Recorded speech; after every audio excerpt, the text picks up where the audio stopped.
नमस्कार, स्वागत है आपका दोस्तों। मैं हूं आपके साथ संजय। तो आज बात होगी यूपी के योगी मॉडल की। इसके अलावा राजस्थान में एक ऐसा मॉडल तैयार करने की कोशिश की जा रही है जिसके बाद अपराधी थर थर कांपेंगे। भरोसा हो रहा है? नहीं तो चलिए आपको बताते हैं। दरअसल ये मॉडल क्या है, अशोक गहलोत की तरफ से क्या कहा गया है और क्यों योगी मॉडल की चर्चा राजस्थान के भीतर हो रही है, जबकि गांधीवादी नेता खुद को कहते हैं अशोक गहलोत, और वो इस तरीके की कल्चर में, बुलडोजर कल्चर में विश्वास नहीं करते हैं। किसी का एनकाउंटर करना अगर कोर्ट की तरफ से बहुत ज्यादा या फिर कहा जाए कि वो अपराधी इस तरीके से बेलगाम होता जा रहा है, तब जाकर सरकार ये कदम उठाती है। जाहिर सी बात है कि हमारे संविधान में भी यही कहा गया है कि आखिरी स्टेप होना चाहिए किसी की हत्या या किसी का एनकाउंटर या किसी की फांसी। लेकिन आज पुलिस डे के मौके पर, इसके पहले एक छोटी घटना का रिमाइंडर हम आपको देते हैं। कल शाम की घटना, कल से लेकर आज तक चल रही है, सोशल मीडिया पर ट्रेंड कर रहा है वो वीडियो आपने देखे होंगे जिस तरीके से अतीक अहमद की हत्या की जाती है। इस हत्या को जस्टिफाई इसलिए नहीं किया जा सकता है क्योंकि योगी सरकार एनकाउंटर और बुलडोजर इन दोनों नीतियों को पूरी तरीके से लागू करती है, लेकिन हार्डकोर क्रिमिनल्स पर। अतीक अहमद का बेटा असद अहमद, जाहिर सी बात है कि एनकाउंटर में झांसी में मारा गया, लेकिन अतीक अहमद का एनकाउंटर नहीं हुआ। अगर एनकाउंटर होना होता तो आपको पता था कि जब वो साबरमती जेल से लाया जा रहा था प्रयागराज, उसी दौरान गाड़ी पलटने की बातें सामने आ रही थी कि पलट सकती है, लेकिन पलटी नहीं। और अभी तो कोर्ट की अभिरक्षा में था। कोर्ट की तरफ से बकायदा 5 दिन की पुलिस रिमांड उसको दी गई थी और पुलिस के सामने बकायदा अतीक अहमद ने ये इसके पहले भी कहा था, अब भी कहा है, और कोर्ट में भी दरख्वास्त सुप्रीम कोर्ट में दी थी कि मुझे जान का खतरा है, हमारे जो रेबल्स गैंगस्टर है उनकी तरफ से भी है, इसके अलावा दूसरों से भी थ्रेट है हमें, तो हमें प्रोटेक्शन मिलना चाहिए। लेकिन इसके बाद कल शाम को क्या होता है कि जब मेडिकल चेकअप के लिए बकायदा अतीक अहमद और उसके भाई अशरफ को ले जाया जाता है। इसके पहले ये रूटीन था, 2 दिन से रूटीन चल रहा था, चूंकि 5 दिन की पुलिस कस्टडी में था और कोर्ट ने कहा था कि इसकी डेली रूटीन चेकअप हेल्थ को लेकर होना चाहिए क्योंकि ये शिकायत करता है कि उसको दिक्कत है, परेशानी हो रही। अस्पताल के परिसर में उसकी हत्या हो जाती है। अब घटना पे दूसरी पे आते हैं। आज राजस्थान पुलिस डे सेलिब्रेट कर रहा है। राजस्थान की पुलिस का सम्मान, गौरव, सब कुछ याद किया जा रहा है, लेकिन आज मुख्यमंत्री अशोक गहलोत की तरफ से योगी स्टाइल में, मुख्यमंत्री योगी नाथ के स्टाइल में ये माफियाओं को धमकी दी गई है, चेतावनी दी गई है, सुधर जाओ वरना नेस्ते नाबूद कर देंगे, मिटा देंगे। मुख्यमंत्री योगी आदित्यनाथ कहते हैं कि मिट्टी में मिला देंगे माफियाओं को, और अशोक गहलोत अब कह रहे हैं कि नेस्ते नाबूद कर देंगे वरना सुधर जाओ वरना प्रदेश छोड़ दो। जी हाँ, हूबहू लाइन क्या है जरा सुनिए।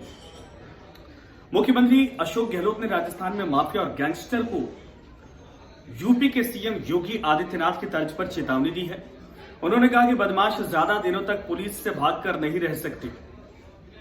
अच्छा होगा सरेंडर कर दें वरना उन्हें नेस्ते नाबूद कर दिया जाएगा। हालांकि सीएम ने इसमें और कुछ बातें कही। उन्होंने कहा कि पिछले 1.5-2 महीने से जिस तरीके से बदमाशों पर कार्रवाई की जा रही है, सलाखों को पीछे भेजा जा रहा, उससे बदमाशों के हौसले पस्त हुए हैं, टूटे हैं, उनके अंदर भय का माहौल पैदा हुआ है। राजस्थान शांतिपूर्ण जगह है, यहाँ अपराध बहुत कम होते हैं। हमारा मकसद है कि प्रदेश अपराध मुक्त रहे। मीडिया रिपोर्ट की माने तो इन दिनों पुलिस के एक्शन के बाद बदमाश माफी मांगते हुए वीडियो सोशल मीडिया पर डाल रहे और ये पहली बार देखने को मिला है। गहलोत ने कहा राजस्थान पुलिस झुकेगी नहीं। सुनिए, नेस्ते नाबूद कर देंगे, एक डायलॉग है, राजस्थान पुलिस झुकेगी नहीं कि तर्ज पर काम कर रही है। इसका परिणाम है कि बदमाश भागते फिर रहे हैं। पुलिस का रवैया बदमाशों के प्रति ऐसा ही रहा तो बदमाश को बदमाशी करने से पहले 100 बार सोचना पड़ेगा। पुलिस हर संभव प्रयास कर रही है कि प्रदेश पूरी तरीके से अपराध मुक्त रहे। अब अतीक अहमद पर आते हैं। अतीक अहमद के इस हत्याकांड के बाद असदुद्दीन ओवैसी,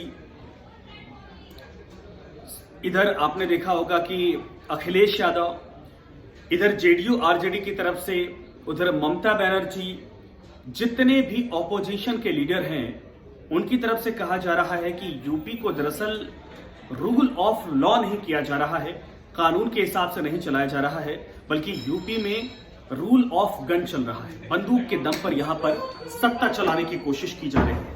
और ये कितना इन बातों में दम है जरा आप भी लिखिएगा इसमें। जाहिर सी बात है कि बुलडोजर और एनकाउंटर ये सरकार की प्राइमरी पॉलिसी है और यही कारण है कि यहां पर तमाम जो बड़े अपराधी होते हैं, माफिया होते हैं, वो 100 बार सोचते हैं या तो जेल में रहें या तो फिर ट्रांसफर करवा कहीं और लेते हैं, प्रदेश के बाहर चले जाते हैं। अंदर आते हैं तो उनको डर होता है। इसके पहले मुन्ना बजरंगी वाला केस आपने देख ही लिया था, लेकिन मुख्तार अंसारी जब पंजाब से आ रहा था उसको भी डर था कि कहीं उसका एनकाउंटर ना हो जाए। इधर अतीक अहमद भी जब आ रहा था उसको डर था कि भाई उसका एनकाउंटर हो जाएगा, लेकिन एनकाउंटर नहीं, शायद इस तरीके से उसकी मौत लिखी हुई थी। लेकिन अब सोचिए, एक चीज है यहां पर सवाल ये खड़े होते हैं कि दो माफियाओं का अंत करने के बजाय दो माफियाओं का अंत करके 3 और माफिया पैदा हो गए। जो तीनों पकड़े गए हैं इसमें जो अपराधी हैं उनकी तरफ से कहा गया कि वो अतीक से बड़ा गैंगस्टर बनना चाहते हैं प्रदेश के भीतर। यही कारण है कि छोटी मोटी घटनाएं करके वो थक चुके थे और अतीक को मारकर वो बाकायदा अपना खौफ, अपना रुतबा, अपना भय पूरे प्रदेश के भीतर फैलाना चाहते हैं। अब योगी आदित्यनाथ की सरकार में क्या वाकई में ये सपना इनका पूरा हो पाएगा? दूसरा, एक बार बार मैं सवाल उठा रहा कि क्या किसी अपराधी की तरफ से किसी जघन्य अपराध को करने के बजाय देश के भीतर संविधान है, कानून है, सीआरपीसी है, आईपीसी है, उनकी पालना करने के बजाय खुद जाकर वहां पर किसी चीज का फैसला करने की आजादी कहां से मिल गई? अतीक अहमद लाख अपराधी था, लेकिन अब अतीक अहमद की हत्या करना, अगर आप ये कहते हैं कि हमने बहुत सारे परिवारों को उसने मारा इसलिए हमने अतीक को मारा है, तो आपको यह परमिशन किसने दी? दूसरा, ये आईपीसी, सीआरपीसी, कोर्ट में क्या वाकई में इनको भरोसा नहीं है? तीसरा गंभीर सवाल कि अपराध करने के बाद जय श्री राम के नारे लगाना आपने पाकिस्तान में देखा होगा, अफगानिस्तान में देखा होगा, ईरान में देखा होगा, सीरिया में देखा होगा, बोको हरम से लेके और जितने बड़े बड़े आतंकी संगठन हैं, जब वो किसी घटना को अंजाम देते हैं तो अल्लाह अकबर के नारे लगाते हैं। वहां पर उसको हम क्रिटिसाइज करते हैं क्योंकि अल्लाह के नाम पर, गॉड के नाम पर इस तरीके से अपराध करके उसका चोला ओढ़ के आप अपने आप को जस्टिफाई नहीं कर सकते। तो फिर यहां पर यह कैसे जस्टिफाई हो सकता है कि हत्या करने के बाद आप जय श्री राम के नारे लगाए? किसने ये आजादी दी हमारे देवताओं को बदनाम करने की?